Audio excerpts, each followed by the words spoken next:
асуугаа. За сайн байна уу да. Сайн байна. Өөрийгөө товс танилцуулах уу? За тэгээ. Би 1973 онд төрсөн. Одоо 51 настай. Арднагийн Мачаргал. Хоёр хүүхэдтэй.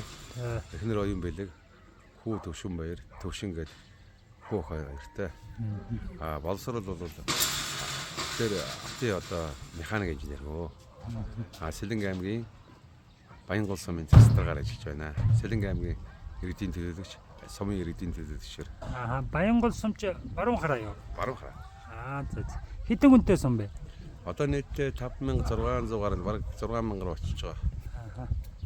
Юу сумын дарга мөртлөө их хурал дэвшнэхлэр хүмүүс юу гэж байна? Хүмүүс бол эхлээд их шоолонгоо хүлээж авч байсан. За. Харин одоо энэ сумдаар нь яваад сүүлдээ аймагт нь ерөөсөө бидний галтгойг барьж байсан багаас эхэлсэн, хорооноос эхэлсэн, сумаас эхэлж байгаа бидний зовлон хөрвчин зүйтэй байх уу? Ер нь өдрийн амьдрал яг хэн цалинтай байх уу? Яавал одоо иргэдийн орон нутгийн юм шийдчихвэл бид нар ямар гарцтай ямар нэгэн байдлаар одоо өөрийнх нь болгоомжтой асуудлыг ягаад одоо эмнэлэг хоршоо байгуулахад ард иргэднүүдийг бол яг амьдралд ойрхон гэж хүлээж авч байна. Ерөөсөө амьдралд ойрхон бидний дундаас гэж ойлгож хүлээж авч байна. За. Юу сонгох магадлал хэдэн хоо гэж бодож байна? За яслаа мэдхгүй. Одоо үнэхээр бид нар Баянгол суманд бол би бол ард иргэдийн төлөө би биш бид гэдэг одоо манай сонгогдсон төлөөлөгчтэй бид нар нийлээд явах та өнөөдөр 8 жилийн багцаагаар бол 30-аад бараг 40 төгрөгийн ажил босгоцсон. Төрөөс нэг төгч авав.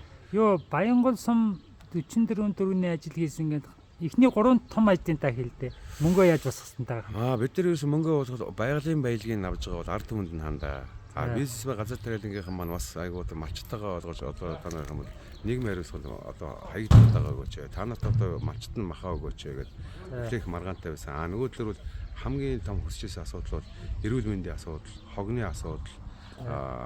Одоо нөгөө юм үзэх одоо орон нутгийн бүгдөө хуучнаач манайш задгаа цагаан ингээл бич тэрийг ахмадууд өгүүлдэг юм, залуучууд ч өгүүлдэг юм байна. Спортын талаар хөгжмөр нь хүүхдүүдэд эрүүл баймаар байна. Гэсэн байдлаас өнгөт одоо хүүхэд, залуучууд, дунд үе ахмадуудынхаа шийдсэн ингээд 4 цагт ингээд 5 гэдэг нь одоо малчтын асуудлаа шийдээд 6 дахь нь газар тариалан энэ асуудлаа шийдчихээ. Ер нь ёо баруун хараа чиг баян анхнаасаа баян сум юм шүү.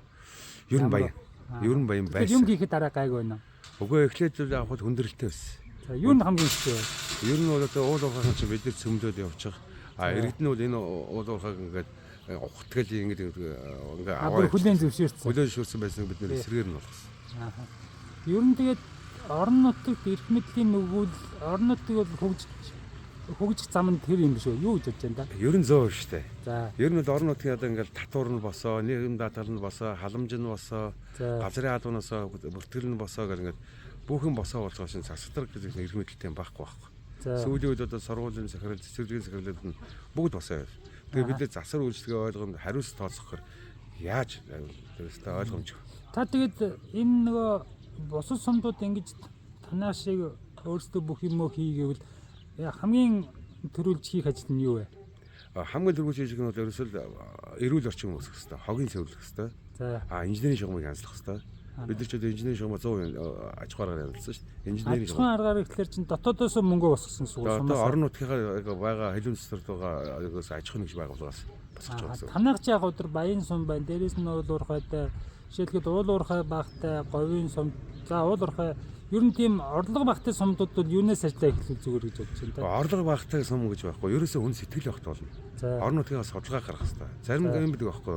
Одоо сумдуудаар очиод татвараа байгуулах Улаанбаатар хотын юм уу? Эсвэл орон нутгийн хүн аль нэг хот руугаа шилжээд буцаж ирэхдээ тэнд үйл ажиллагаа явуулгуудаа эргээд нэг компани бүртгэл нь нөгөө газар байдаг болохоор татвар нь орохгүй, хүн амаа орлого нь орохгүй, амнаат нь орохгүй учраас бидний сумдууд их алдаад байгаа байхгүй.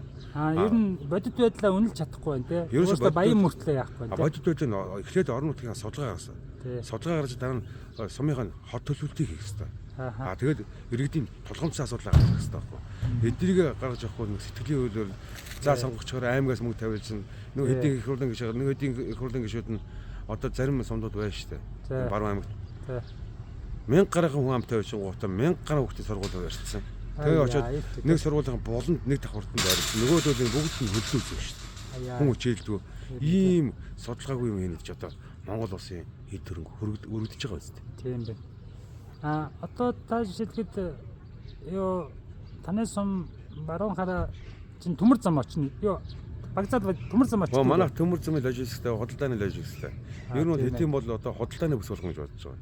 Харин та худалдаа гэж яриад байсан. Тэгэхээр таны сумын бүх иргэд бүх ч байх тэр бизнес хийдэг хүмүүс ч юм бүр нэгэн тэндээ баян болоод ер нь доктортой болсон юм шиг. Баян ч байх удаа яг өнөөдрийн үйл ажиллагаа амжиргааны төвшин одоо л очроо олж шүү дээ. За. Одоо л өөрөөсөө хөлсийн хүнцнийг уулын төлөвлөгөөт эзэн засагт одоо нөгөө ноором цаг гэж явдаг гэсэн бол одоо эргэж чинь нөгөө өөрсдөө ойлгож байна. Зохицолыг ойлгоод өөрөө энэ миний юм шүү. Би эндээс юм болох шүү.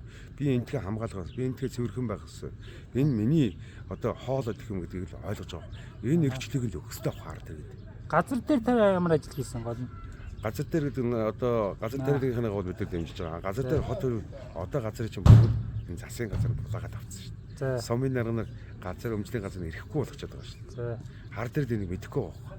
Сумын дарга нар буруутай, сумын иргэдийн төлөвч буруутай юм шиг болоод бүх хэрэг мэдлийг томчууд улааж авч шүү дээ. Энд за би нэг сонгуулийн тодорхойтой ганц асуулт асуугаад ингээ өндөрлөө. Юу энэ том тойрог ингээд бас би том тойрог чи ингээд хөндөө хүрэхэд хэцүү ч юм уу бас танигдахад хэцүү ч юм уу нэг жоохон сөрөг юм шиг бодоод байсан. Зарим хүмүүс утга эрэг тал нь юу вэ? Сонгуулийн том тойрог. За сайн тал нэг бол одоо сайн тал нэг бол нэгдсэн тойргоор өнгөө чинь одоо нэгдсэн системтэй одоо ялангуяа Төв аймаг дархан Сэлэнг гэдэг ч юм уу яг ерөөсөө нэг одоо бүсчилтүүд алидын орчууд энэ хэрэгтэй байсан.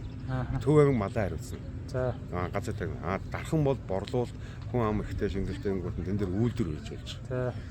Сэлэнг аймагт нь хэдийн бүс газар тариалан бүс малын бүс ертөнцийн бие бие нөхөд ингэж явж чаддаг. Ингээд энэ гурав уялдаага зөв орчих юм бол бид нар дархан дээр байж тээ арь ширний үйлдвэр барьчих юм бол доороож 7100-ны ажлын байртай шүү дээ.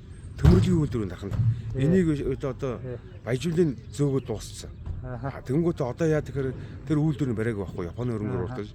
Тэр ямар өштэй гэх юм бол хаягдл төмөрийг авч хайлуулаад нэг төмөр цөвдөг үрт. Тэрийг уушаа нэ. Жинхэнэ үйлдвэрөө барайг. Тэндээ чи хар мотор гармаар байна шүү дээ. Дууд таваар гармаар байна шүү дээ. Төмөр зэм ирээс нь гармаар дандаа гадаад бас. Тэгээ манайх ч одоо дандаа гаднаас юу импорт улсад болчиход байна шүү дээ. За баярлалаа. Танд амжилт хүсье. За.